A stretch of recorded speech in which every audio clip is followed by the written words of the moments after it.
காலகண்டேஸ்வரர் இந்த பூமியிலே சம்ஹாரம் நடைபெறும்.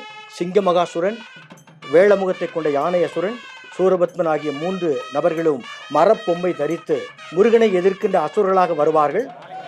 தேசிய ஒருமைப்பாடு என்பதற்கு ஆதாரமாக இந்த ஊரிலே வாழ்கின்ற அனைத்து சமுதாய மக்களின் பொறுப்பாளர்களுக்கு அந்த 6 நாட்களிலும் சப்தாவர்ண நாளென்றும் மரியாதை செய்யப்படுகிறது, தனி மரியாதை செய்யப்படுகிறது. சப்தாவர்ண மண்டபத்திலே சுவாமி இறங்குகின்ற நிலை அலாதியாக இருக்கும். ஏறத்தாழ ஒரு 7 அடி உயரத்திலே இருக்கின்ற சப்பரத்தை தாழ்வாக இறக்கி இவ்வளவு உயரத்திலே அவர்கள் குனிந்து அந்த ஏறத்தாழ 2 டன் இருக்கும் அந்த சுவாமியா.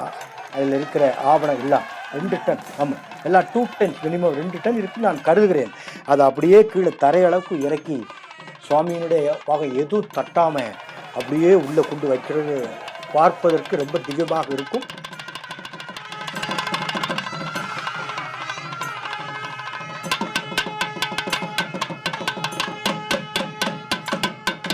நான் 11ஆம் வகுப்பு படிக்கின்ற பொழுது அந்த கோவிலுக்கு சென்று விட்டு வந்தால்தான், பாலசுப்ரமணிய சாமி போய் கும்பிட்டு வந்தால் தான் அந்த கோயிலில் குளிச்சுட்டு கும்பிட்டு வந்து விபூதி தெரியணும். அப்போ தான் we will be allowed to have the breakfast, lunch and the dinner.